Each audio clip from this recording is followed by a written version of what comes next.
Hello friends, welcome to my channel psychologist near you. आज हम कुछ बहुत एक्साइटिंग बात करने जा रहे हैं। आज हम एक ऐसे मेंटल डिसऑर्डर के बारे में बात करने जा रहे हैं जो कि सबसे ज्यादा मिसअंडरस्टूड मेंटल डिसऑर्डर है बाकी सब लोगों में। मेंटल हेल्थ प्रोफेशनल्स या फिर people who are in the health care sector understand this disorder beautifully, but normal audience society के लिए इसको समझना बहुत मुश्किल है। We are going to talk about schizophrenia on the occasion of World Schizophrenia Day. सबसे पहले स्किज़ोफ्रेनिया को समझने के लिए हमें ये समझना पड़ेगा कि आखिर ये मिसअंडरस्टूड क्यों है। सबसे पहले ये मिसअंडरस्टूड इसलिए है क्योंकि लोगों को लगता है कि इसमें लोगों की आइडेंटिटी चेंज हो जाती है। ऐसा नहीं होता है। जिसमें भी पर्सनालिटी स्प्लिट हो जाती है या फिर एक दूसरी आइडेंटिटी आ जाती है, वो ऑल टुगेदर एक डिफरेंट डिसऑर्डर होता है जिसको डिसोसिएटिव आइडेंटिटी डिसऑर्डर कहा जाता है, या फिर डिपेंड्स ऑन द सिम्टम्स हम कोई और डायग्नोसिस दे सकते हैं। स्किज़ोफ्रेनिया ऑल टुगेदर एक अलग चीज है। आइए आज हम स्किज़ोफ्रेनिया को इन डेप्थ समझते हैं। स्किज़ोफ्रेनिया के कुछ बहुत कॉमन सिम्टम्स होते हैं। सबसे पहले कि आपको हैलुसिनेशंस होने लग जाते हैं। हैलुसिनेशंस का मतलब कुछ चीजें ऐसी दिखाई देने लग जाना, ऐसी सुनाई देने लग जाना या फील होने लग जाना जो बाकियों को ना दिखाई दे सकती है ना सुनाई दे सकती है, या कह सकते हैं रियलिटी में एग्जिस्ट ही नहीं करती है। सेकेंडली, डिल्यूजन्स होने लग जाते हैं। डिल्यूजन्स को अगर हम बहुत इजी लैंग्वेज में समझे तो भ्रम होने लग जाते हैं चीजों का। डिल्यूजन्स जैसे कि कहीं कोई दो लोग बात कर रहे होंगे तो कहीं मेरे बारे में तो बात नहीं कर रहे, या फिर हमेशा एक शक वहम जैसी सिचुएशन बने रहना। कभी कभी आपको लगना कि एक भ्रम में आ जाना कि मैं ही दुनिया का सबसे बड़ा इंसान हूँ, और कभी कभी एकदम कि मेरी कोई वर्थ नहीं है, मुझे कभी कोई कुछ समझ ही नहीं सकता है। तो भ्रम किसी भी चीज का हो सकता है। थर्ड, इसमें बहुत ज्यादा ब्लंटेड अफेक्ट हो जाता है। ब्लंटेड अफेक्ट का मतलब है कि एक मूड, कहीं ना आप खुश हैं, ना आप दुखी हैं, ना आप एक्साइटेड हैं, ना सैड हैं, कोई एक कॉमन प्लेटफॉर्म पे नहीं है। आप बस एक जनरली एक पोकर फेस बनाए बैठे हुए हैं क्योंकि आप समझ नहीं पा रहे आपके अंदर क्या हो रहा है। इसमें बहुत ही ज्यादा डिसऑर्गेनाइज्ड स्पीच होती है, डिसऑर्गेनाइज्ड थॉट्स होते हैं। डिसऑर्गेनाइज्ड स्पीच का मतलब आप क्या बोल रहे हैं, आपके थॉट्स में कोई पैटर्न नहीं आ रहा बोलने में, आप कोई भी बात कभी भी उठा के बोल दे रहे। और डिसऑर्गेनाइज्ड थॉट्स कि आपके दिमाग में जो चेन ऑफ थॉट्स बने जा रही है उनका आपस में कोई कनेक्शन नहीं बन रहा। ये कुछ बहुत कॉमन सिम्टम्स है। स्किज़ोफ्रेनिया हर एक आदमी को होता है 300 लोगों में, ठीक है। And generally as per researches ये मेल्स में ज्यादा पाया जाता है in comparison to female, specially India में। अच्छा, अब स्किज़ोफ्रेनिया से रिलेटेड कुछ मिथ भी हैं, और सबसे कॉमन मिथ तो हम डिस्कस कर चुके हैं कि इसमें लोगों को लगता है कि आइडेंटिटी बदल जाती है। ऐसा नहीं होता है। इसका सेकंड और बहुत कॉमन मिथ है कि इसमें लोग बहुत ज्यादा वॉयलेंट और अग्रेसिव हो जाते हैं।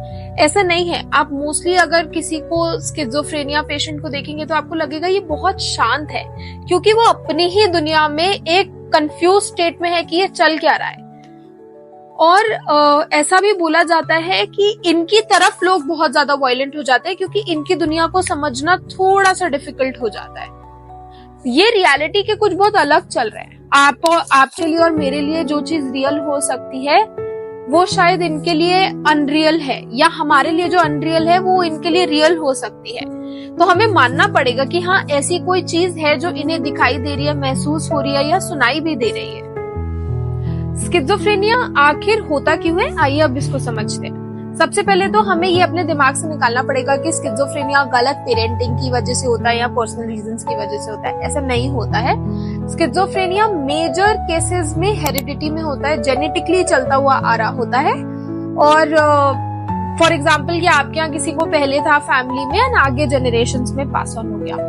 एनवायरमेंटल फैक्टर्स भी बहुत ह्यूज रोल प्ले करते हैं, जैसे कि आप किसी हैजार्डस सब्सटेंस से एक्सपोज हो गए, या फिर समथिंग दैट इज टॉक्सिक, या फिर आपके ब्रेन में कहीं चोट लग गई। बायोलॉजिकल रीजंस की वजह से होता है, बर्थ के टाइम पे कुछ इशू हुआ हो मदर को, या फिर मोस्टली केसेस में ऐसा होता है कि जो लोग बचपन से ट्रॉमा झेलते हुए आ रहे हैं या अपनी बातें लोगों के आगे नहीं रख पाते हैं या ढंग से अपनी बात को बोल या एक्सप्रेस नहीं कर पाते हैं, वो लोग अपनी एक अलग ही दुनिया बना लेते हैं। And in those cases schizophrenia बहुत कॉमन हो जाता है।